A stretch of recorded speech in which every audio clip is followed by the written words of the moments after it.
Let's talk about the other Washington Wizards players. The young guys, Bilal, Sarr, George, Bub. All of them. They're coming up. Michael Bolton. Thanks, Josh. It's Michael Bolton here, and it's time for another episode of the Locked On Fantasy Basketball Podcast. Let's get to it. Let's get to it, indeed. You are Locked On Fantasy, your daily NBA fantasy podcast. Part of the Locked On Podcast Network. Your team every day. Hello and welcome to the Locked On Fantasy Basketball Podcast, brought to you by Basketball Monster. My name is Josh Lloyd, and it's so tough to be a parent these days, what with all the gangs and drugs. I'm also the lead fantasy analyst at basketballmonster.com, and today's episode is brought to you by Amazon Fire TV Stick 4K. Turn any TV into your Xbox. No console needed. Head to amazon.com/Fire TV Locked On to learn more. Thank you for making Locked On Fantasy Basketball your first listen every day. We are free. We're available on all platforms. Also, check out lockedondaily.com. That's where we've got the newsletters for your favorite team. Sign up. We've got gift cards to give away. This will be the last day. I'm thinking that's happening, and this is coming out, I believe, maybe it's the 29th or 30th it's coming out. That's okay. Sign up. Free newsletter, your team, lockedondaily.com. We yesterday covered off the Washington Wizards and their veterans, Jordan Poole, Chris Middleton, Marcus Smart. Yes, Saddiq Bey is a part of that list as well. But now we're going to talk about the young guys. And I think you got to look at these two things together in concert, because those veterans are still there. And while they can get hurt and get shut down and get traded, it's going to still be pretty messy in terms of how this team plays things out. Shout out to International Guide Dog Day. We're going to get straight into talking about these young guys because there's a lot here. And this first guy we're going to talk about, there was quite a bit of hype, I guess, for him in the preseason. Wasn't really sure where it was going to go with Bilal, but he started off the preseason playing a lot of minutes. He was really their main guy who was not subject to weirdness in terms of playing time and rotations. And then to begin the year, he started off unbelievably. Now, there was a million things about the way he started off which were just completely unsustainable. I think he had like 90% finishing at the rim, which, league average is about 62, I think. He was shooting the ball really well. His usage was a little bit up and down, and then it just all turned back into Bilal. A low usage, low efficiency player who should be doing more defensively and just didn't. So overall, I'd love to know how you label it. I would label it a disappointing season from Bilal. It started out unbelievably. Obviously, the key, we knew that it's not sticking, he's not doing this, but to start that way and end up shooting 28% on threes, 42% overall, average 12 points a game in 33 minutes, is just, to me, that is a non-acceptable finish. Yes, his season ended early after a really, really hard fall. He had played 59 games. He ended up 123rd in Durant. So it's usable for category leagues. There was some usability there. But overall, when you're 130th and 140th, you're usable, but you're also usable, if that makes sense. And by the second usable there, I mean, is that I can use you and then I can discard you.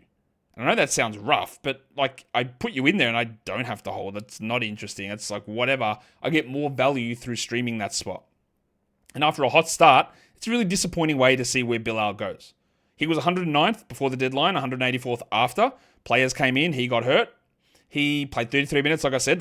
That's the most for anybody in Washington. But what do we look at Bilal and go, yeah, that's good? Defense, we look at defense. So we go 1.3 steals and 0.7 blocks, which is fine. It's good. It's not game-changing. It's not winning you a category. It's fine.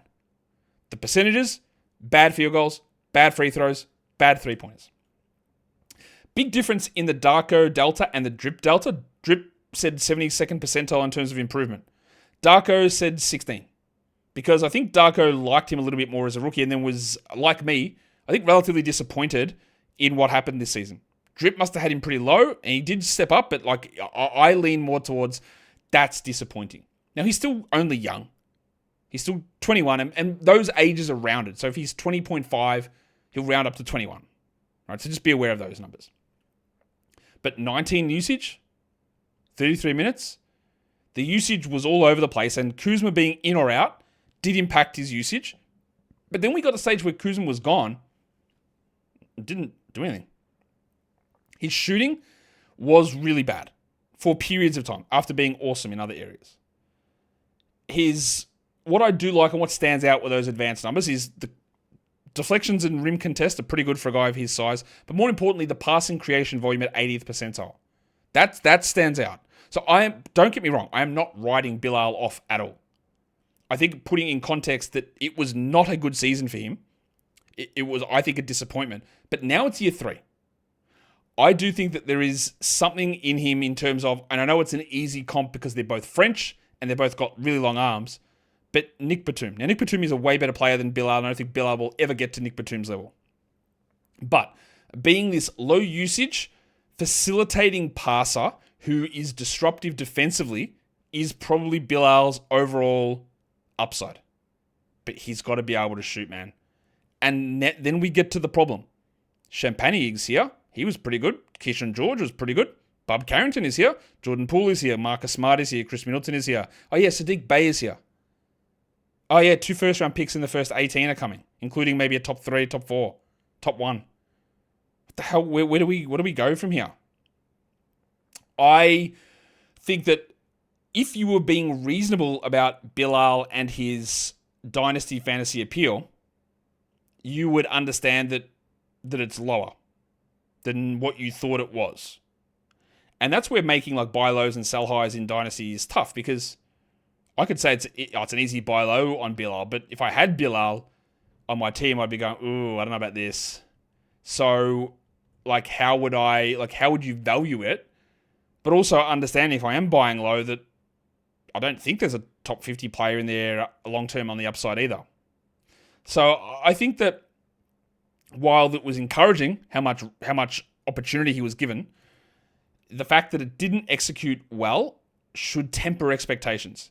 I think he will be draftable next season, but again, there's just a lot of things happening on this team. There's a lot of different parts and pieces that can really, not necessarily get in the way, but have an impact on Bilal's upside.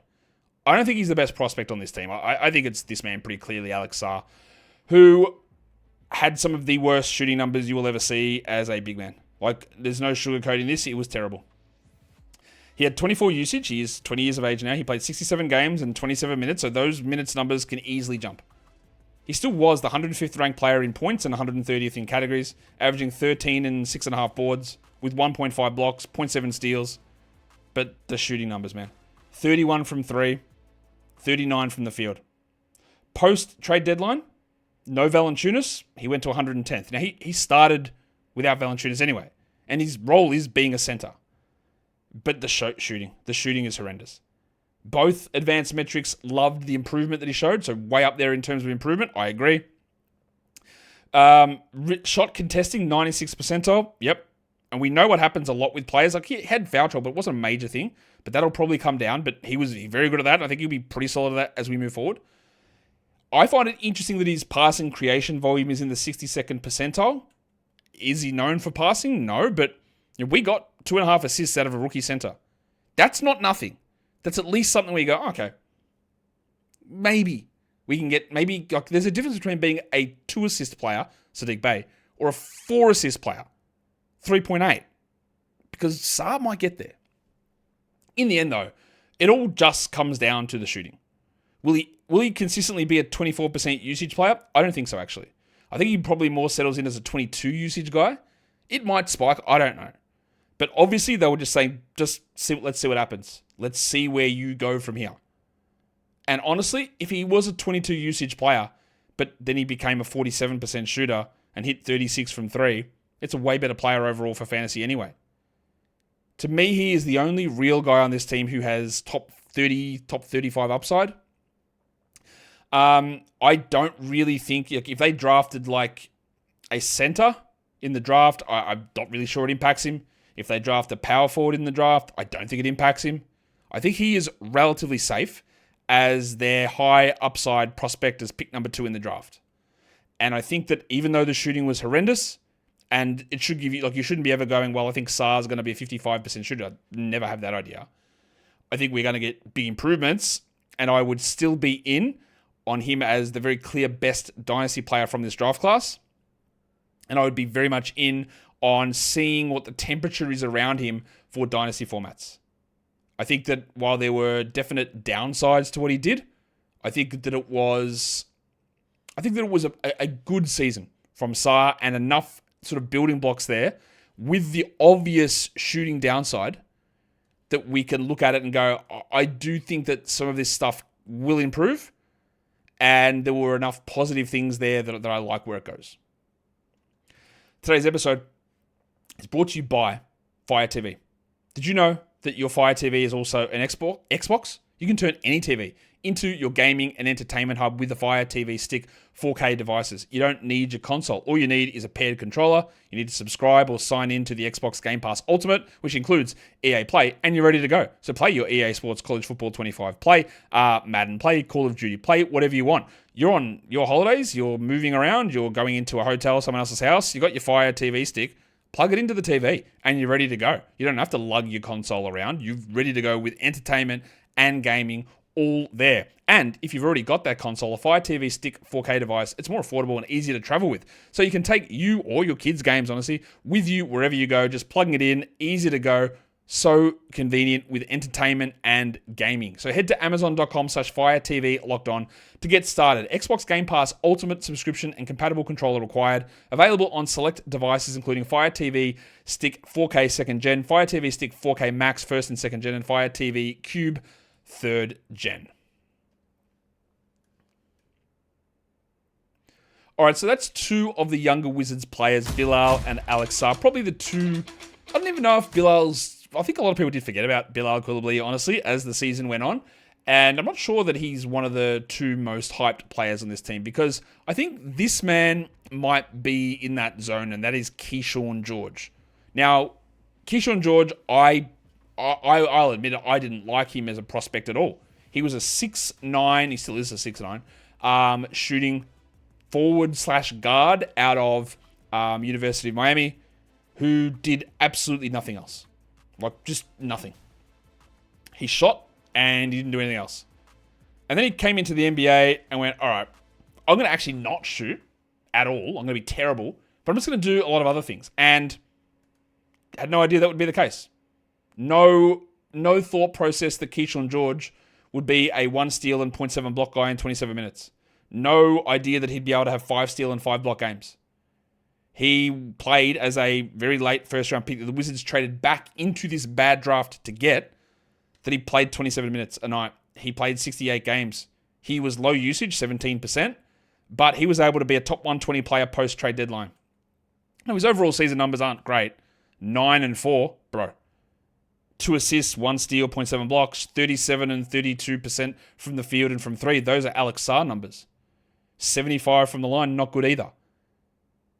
But here's a question for you. If you're a dynasty guy or just a Wizards aficionado, who do you like more long-term? Is it George or Bilal? I still think it is Bilal. And I don't really fully know how to figure out George, considering the player that we saw is not the player at all that he was through college. Just wasn't that guy. But if you believe that the stuff that you saw from George holds, then you can easily just cast your eye back and go, yeah, but look how good he was as a shooter. So that probably does come. The blocks were surprising. He didn't contest a lot of shots, so I'd be a little concerned there. But both of the advanced improvement metrics loved him, rightfully so. Like, he blew my mind. 38th percentile in terms of offensive load, so we just didn't need to do much. He passed way more than we thought. His time on ball was low. But again, we're in that spot of like, okay, so Bilal's there. George is there. What do they do with Middleton? Sadiq Bey is back. Marcus Smart. Jordan Poole. Like, where does everybody fit? They should be trying to see what they can get out of George. But a lot of the season for this team was not really that serious. And maybe our opinions of him are a little high. I think if you're valuing where Kyshawn goes long term, you're best keeping it down and saying, I think, a likely outcome, a median outcome, is he is a fringe starter slash sixth man type who plays 24 to 27 minutes a night, contributes defensively, can work on his shot, versus, hey, I see usage ramp, I see a two-way stud, because I don't think you should have any of those thoughts. Bad start shooting the ball, a couple little flashes here and there, a lot of inconsistency, which is always hard to judge given the way that the minutes in that were inconsistent in general. But a lot of the damage was done post-deadline, 118th, when Bilal was out, Middleton and Smart were in and out, Kuzma was gone. And then we welcome in a whole bunch of different problems heading into next season. So while I think, someone like Bilal or maybe even Sarr, their dynasty stock's I don't know how high it sits. I think George's is going to sit way higher. And I think that there's not necessarily that it's a sell, because if you say sell high, I've got to be cautious as a person doing this to say that doesn't mean I don't think they're good. And you can sell players who are good if you think you're getting a better return back than what someone's giving you. So there's can be ideas about sell high as well. Why would I sell him? He's good. Cool. Because that is living in a sheltered environment where you only trade away bad players and only get good players back, which is obviously not how anything works. So sure, I'd love to keep all good players and trade away all bad ones in exchange for good ones and then rule the world. But that's not really how that works. So while there's a lot of positive momentum towards Kyshawn, I think some of it may end up a little misguided. Bub Carrington's another interesting one who I loved in relative to this draft class. Carrington was given more opportunity than I thought he would be given. I didn't like how he was almost always the scapegoat in terms of, hey, someone's back, you're back to the bench. Oh, you're back starting, you're back to the bench. You're back starting, you're back to the bench. But he still played 30 minutes a night, which I think overall is a little surprising. He was one of the youngest players in the draft. He's got real triple-double potential. He averaged 10, 4, and 4.5. He had some bad defensive numbers in college, and that still was part of the problem in the NBA. And low steal rate players coming out of college into the NBA don't always or usually don't find big success. So there was always a red flag. He shot 34 from 3, 81 from the line, 40 from the field, all solid numbers. He ended up 151st post-deadline. He played in all 82 games with only 16 usage.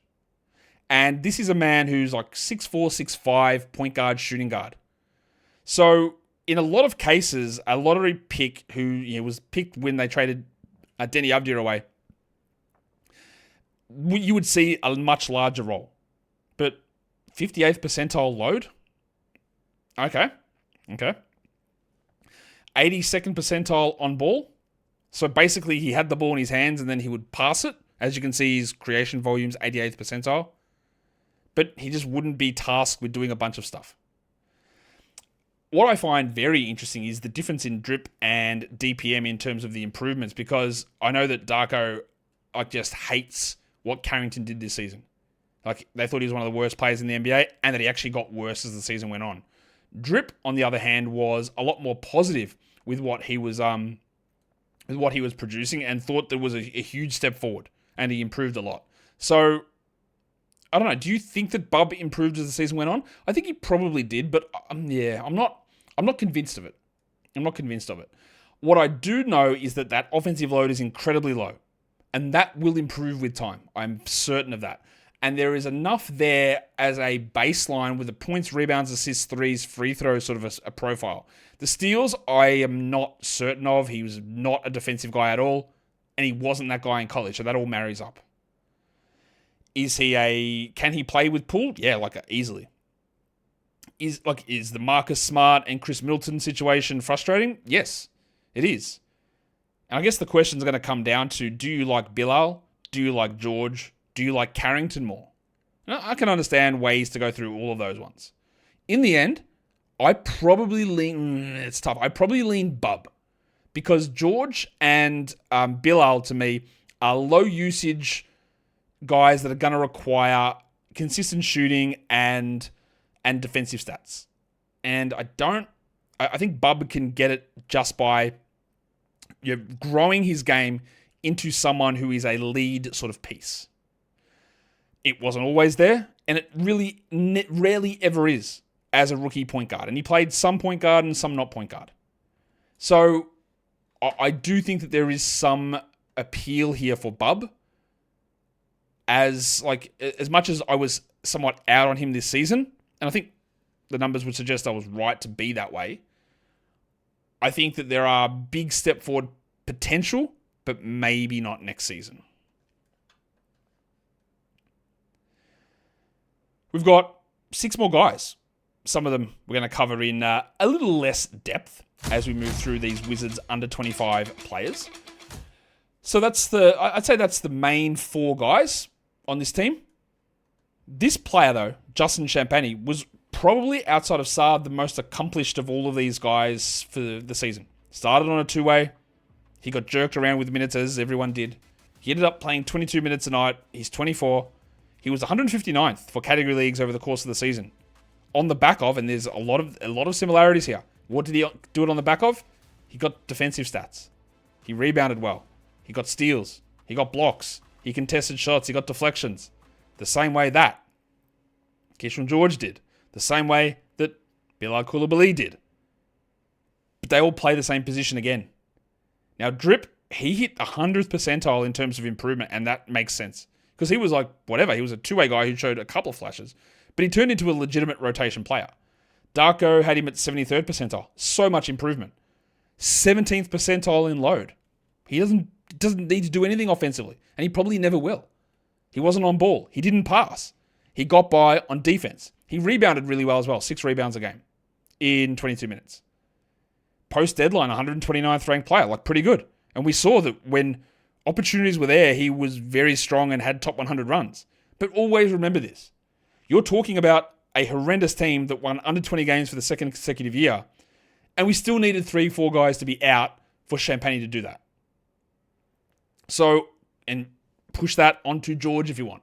Push it onto Bub if you want.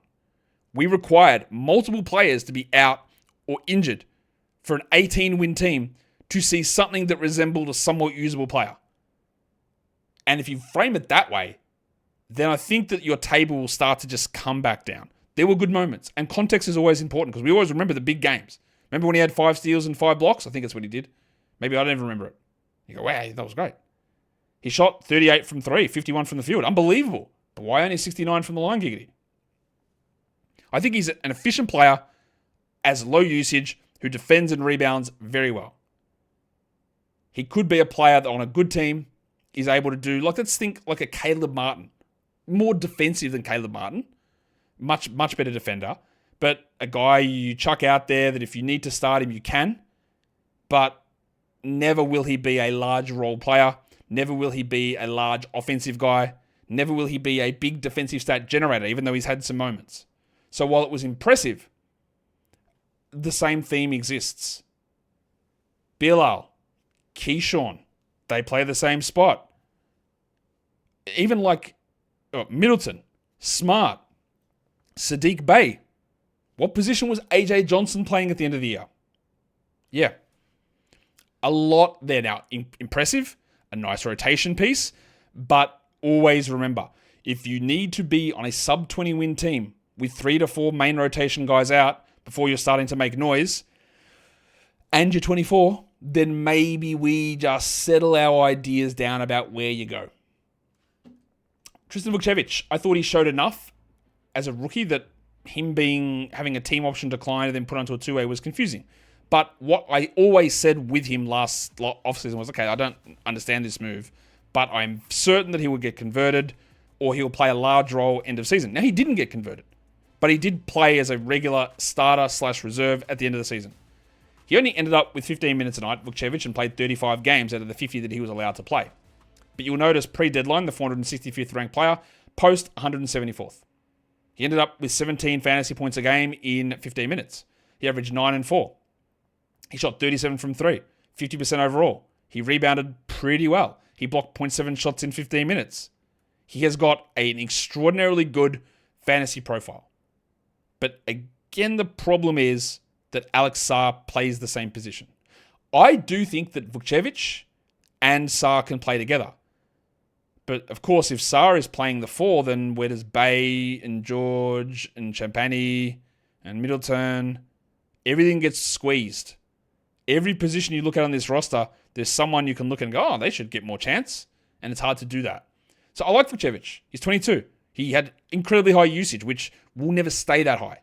It will come down. I find it interesting as well that Darko loved his improvement. Drip said I thought he regressed. 11th percentile Delta. Okay. I don't necessarily agree with that. I think 90th percentile for Darko is too high as well. What I like is that 98th percentile in contesting shots. He was a 73rd percentile offensive load guy, which is intriguing that he just demanded that much ball and he was entrusted with it. He doesn't pass that much. He wasn't really on ball that much, but basically when he gets the ball, that all this tells you is that when he got the ball, it was going up. And again, on a team that does become better, which probably won't be this upcoming season, he's going to be reduced down. So while I like Vukcevic, I think he is a backup center with starting center upside, I'm not convinced of it. I'm not convinced he's ever going to get that opportunity to do it. And while there is a really good fantasy player in here, the odds would suggest that it never actually gets realized to the level that we would want it to. But obviously, some impressive things from Vukcevic this season. AJ Johnson was one of the worst first-round draft picks that I've seen. When it was made, I didn't really like what I saw. He didn't play in Milwaukee, which of course under Glenn Rivers is just what you expect. He came across in the Kyle Kuzma trade, and I saw some hyperbolic nonsense about him. Man, I can't believe the Bucks would give up this demon for to get Kuzma. Like, bro. Did he flash some okay things at times? Yes. Yep. Was it on a horrendous team with multiple players out where he was just given 40 minutes a night to make them lose? Yes. Johnson is still young. He played 22 minutes a night. He ended up post-trade deadline 325th in category leagues. Rookies you expect to improve as the season went on. Darko said, yeah, I don't know about that. 30th percentile. Drip has him 57th. They're not super great numbers. 5th percentile in deflections. All right. He contested shots at the rim. What I am impressed with him, though, is 80th percentile in passing creation. Now, I don't think that 80th percentile in time on ball is anything that's close to realistic. And that's the one where you go, oh, that's not a real thing that's going to happen with this man ever. Offensive load at 55th percentile is also probably a little high. But what is he? A point forward? A tall point guard? Another in the defense first wings like George, Bilal, Champagnie. He's got more offensive juice than those guys, granted. But again, he shot 27% from three. He averaged 8, 2, and 2.5 assists, which is not very good. There were some moments. But just pace what I said about Champagnie. If it requires you getting 40 minutes on an 18-win team with 5 guys out to show even a moderate flash, I'm not going to be that interested in it. So while it was interesting, I don't think Bucks fans should be beat up about the fact that they traded away. They should be beat up about the fact that they got Kyle Kuzma. But they shouldn't be like, man, I can't believe we gave up AJ Johnson. I don't think that he is going to be as bad as Johnny Davis was. But I'm not certain that there's anything here that suggests that he's going to be good. I actually think that we probably saw a little bit more out of Colby Jones, who was a Kings second-round pick, who came across in the Valanciunas, Marcus Smart deal, which all got folded in together. He ended up playing 13 minutes a night. He's 23. He played in, 39 games. He was actually really strong in terms of getting steals. He shot 33% from three. In those 13 minutes a night, he averaged 4 and 2. But 88th percentile deflections, 91st percentile rim contest. His Darko and Drip deltas were in alignment, 80th percentile. He improved a lot. He was a nobody. And then he got minutes in Washington. But again, he got minutes in Washington when everybody was out. He will be an afterthought. If he was 21 and doing this, I'd be that's intriguing. Could he, as my voice just breaks, but could he start to do things like current teammate Chris Middleton did, who was a second-round pick who did nothing and then became an all-star? I'd be a little more interested in seeing that from him. But overall, he was a guy that was very strong defensively, was gifted minutes towards the end of the season. He was good in them, and I'd be definitely just seeing what we can get out of it. But prioritization long-term is not really there for Colby Jones, unfortunately for Colby and his family. Two more guys to just go through for completeness sake, and one of them is the God of Hammers, JT Thor, who had a circuitous route to ending up in Washington. He was a guy that was somewhat intriguing to me coming out of Auburn. It never really worked for him. He played 12 minutes a game. He played 20 games. He averaged 9 fantasy points. He blocked half a shot in 12 minutes, and that's sort of what he does. But the shooting has never come around. 29% shooting. He can play sort of at a stretch, the 3, but not really. More of a 4 or 5. He just incredibly low. He didn't contest enough shots. I don't know. He showed a couple of things, but given how much he has bounced around now in the NBA, I don't really think we have anything to look at there. And the last guy is someone, again, I just want to make sure we're covering every player off. It's Jalen Martin, who began the season, I believe, in Brooklyn, ended up in Washington, had a few moments where you said, okay, is there anything? The answer is no. He ended up with 16 games played only. He's 21. He averaged 5 points. He shot 30% from 3. So I would say that there was enough there to see him bounce around a little bit. Maybe get another 2-way somewhere. Maybe find his way onto camps, play in Summer League. The advanced forward projection stuff actually didn't like him at all. His passing creation volume was low. He's a guard with low passing creation. 17 usage. I'm not really sure what the strength is here of Jalen Martin. But he was a player that at times we did have to be aware of. And I'm going to say that now we probably don't need to be aware of him. Yeah, we probably don't. And that's the Washington Wizards. A team that's bad, that does have a lot of confusion. And it's going to get even more confusing as we move forward with the draft. And with what they do with Middleton and Smart and Holmes and Brogdon. If they bring back Malcolm Brogdon, it is going to get even more annoying. I want to know your thoughts on Kyshawn, on Bilal, on Bub, and on Champagnie. Who do you view as the most valuable out of that quartet? I think it's clear that Sarr's above them, but I do want to see how you feel about those guys. Hit the subscribe button. Comment down below. Guys, we are done here. Thank you so much for listening, everyone. See ya.